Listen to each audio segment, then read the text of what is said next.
안녕하세요. 자유교회 이진우 목사가 보내드리는 아침 묵상입니다. 오늘도 예수 그리스도의 향기를 내는 복된 하루가 되시길 바랍니다. 4월 4일 토요일 아침 묵상입니다. 오늘은 거룩한 맡김이라는 제목으로 누가복음 23장 46절 묵상합니다. 예수께서 큰 소리로 불러 이르시되 아버지 내 영혼을 아버지 손에 부탁하나이다 하고 이 말씀을 하신 후 숨지시니라. 고난주간 6번째 날 예수님께서 십자가에서 죽음 당하신 다음 날 토요일입니다. 평소 토요일에는 아침 묵상이 없지만 가상칠언 마지막 7번째 말씀을 묵상하고자 합니다. 오늘 묵상하는 아버지 내 영혼을 아버지 손에 부탁하나이다 라는 말씀은 예수님께서 십자가에서 마지막 숨을 내쉬며 남기신 말씀입니다. 고난주간 우리가 나누었던 가상칠언의 여정을 돌아보면 예수님은 십자가 위에서 용서하셨고 약속하셨고 새로운 가족을 만드셨고 버림받음을 절규하셨고 목마름을 호소하셨고 사랑을 완성하셨습니다. 죽음을 앞둔 마지막 순간 예수님의 육신은 차가운 십자가에 박혀 무력해졌지만 영혼의 손으로는 보이지 않는 하나님의 손을 끝까지 붙잡으십니다. 이것은 관계적 신뢰의 정점입니다.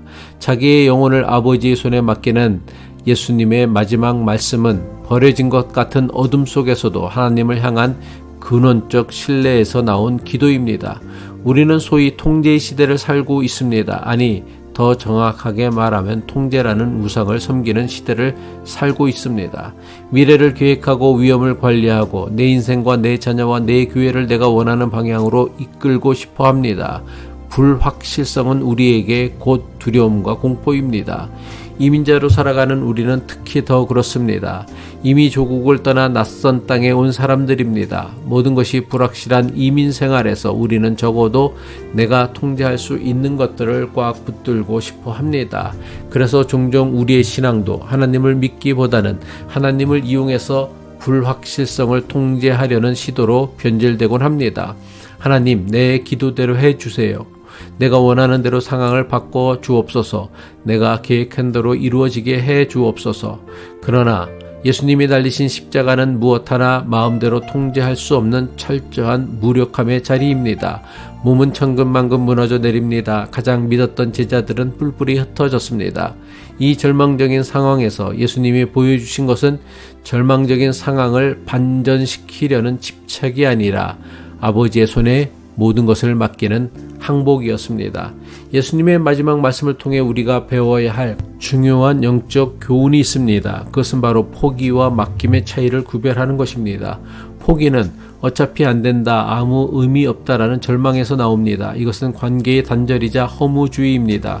포기는 희망의 상실이고 손을 놓아버리는 것입니다. 하지만 맡김은 나는 다 알지 못하지만 당신의 품이 나의 마지막 자리라는 것을 믿습니다라는 하나님에 대한 깊은 신뢰에서만 나옵니다. 맡김은 관계 안에서의 선택입니다. 아버지 손에라는 표현이 중요합니다. 그냥 어디론가 던져버리는 것이 아니라 하나님의 손이라는 관계 속으로 나를 맡기는 것입니다. 예수님은 십자가에서 생명을 포기하신 것이 아닙니다. 자신의 존재의 의미를 하나님께 맡기신 것입니다. 예수님의 마지막 기도는 바로 이것을 보여줍니다. 내가 어디로 가는지 정확하게 알지 못해도 아버지의 손이 나를 받으실 것을 믿습니다. 마찬가지로 우리도 내가 쥐고 있는 통제의 손을 놓을 때에 비로소 하나님이 준비하신 새로운 창조적 가능성이 시작된다는 것을 배워야 합니다. 우리는 모두 맡기지 못하는 영역들이 있습니다. 사람에 따라 그것이 건강, 자녀, 사랑, 재정, 사역일 수 있을 것입니다. 어떤 부모는 자녀를 맡기지 못합니다. 내가 이렇게 키워야 해, 이 대학에 보내야 해, 이런 직업을 갖게 해야 해. 그러나 자녀도 결국 하나님의 손에 맡겨야 할 생명입니다. 어떤 이는 건강을 맡기지 못합니다. 나는 절대 아프면 안 돼, 약해지면 안 돼. 그러나 우리의 몸도 결국 하나님의 손에 맡겨야 할 연약한 육신일 뿐입니다. 2020년 팬데믹 때 우리는 많은 것이 우리 통제 밖에 있음을 깨달았습니다. 아무리 계획해도 아무리 준비해도 갑자기 모든 것이 멈추었습니다. 그때 어떤 분은 제게 말씀하셨습니다. 목사님, 저는 평생 모든 것을 계획하고 통제하며 살았습니다. 그런데 이제 아무것도 제 뜻대로 되지 않습니다. 어떻게 해야 합니까? 라며 탄식했습니다. 우리가 절대로 통제할 수 없는 일에 대한 답은 간단합니다. 하나님의 손에 맡기시면 됩니다. 이것은 자포자기가 아니라 하나님에 대한 진정한 믿음의 시작입니다.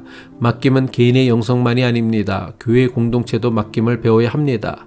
한국교회와 미주 한인교회는 오랫동안 성장과 성공의 패러다임 속에 있었습니다. 그러나 지금 우리는 교회 쇠퇴의 시대를 살고 있습니다. 젊은이들은 교회를 떠나고 이민 2세들은 신앙을 계승하지 않고 교인 수는 점점 줄어듭니다. 이럴 때 교회는 두 가지 반응을 보입니다. 하나는 더 세게 통제하려는 것입니다. 옛날 방식을 고수하자, 더 강하게 가르치자, 엄격하게 관리하자. 다른 하나는 맡김입니다. 우리가 이해하지 못하는 하나님의 방식이 있을 것입니다. 우리의 계획이 아니라 하나님의 인도하심을 구합시다. 예수님이 지신 십자가는 오늘날 교회에게 묻습니다. 너희가 붙들고 있는 전통, 방식, 구조, 권력을 내려놓을 수 있겠니? 기후위기 앞에서, 민주주의의 후퇴 앞에서, 불평등의 심화 앞에서 교회는 우리가 모든 것을 통제할 수 있다는 환상을 버려야 합니다. 정말 한 치 앞도 알 수 없는 급변하는 시대에 우리에게 정말 필요한 것은 맡김의 영성입니다. 통제의 손을 놓고 신뢰의 손을 내미는 것입니다. 이것은 수동적인 대처가 아닙니다. 예수님은 마지막 순간까지 능동적으로 기도하셨습니다.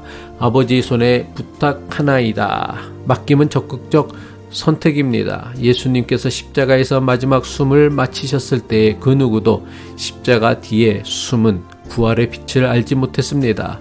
내일은 부활주일입니다. 그러나 부활은 맡김 없이는 올 수 없습니다. 죽음을 하나님께 맡긴 자리에 부활의 아침이 찾아옵니다. 기도하겠습니다. 우리의 영혼의 주인 되시는 하나님 아버지, 오늘 우리는 예수님의 마지막 기도 앞에서 내 인생을, 가족을, 교회를 내 뜻대로 주무려고 했던 통제의 욕심을 고백합니다. 불확실한 미래가 두려워 신앙을 도구로 삼았던 우리를 불쌍히 여겨 주옵소서. 통제하려는 손을 놓고 주님의 선하신 손에 우리를 맡깁니다.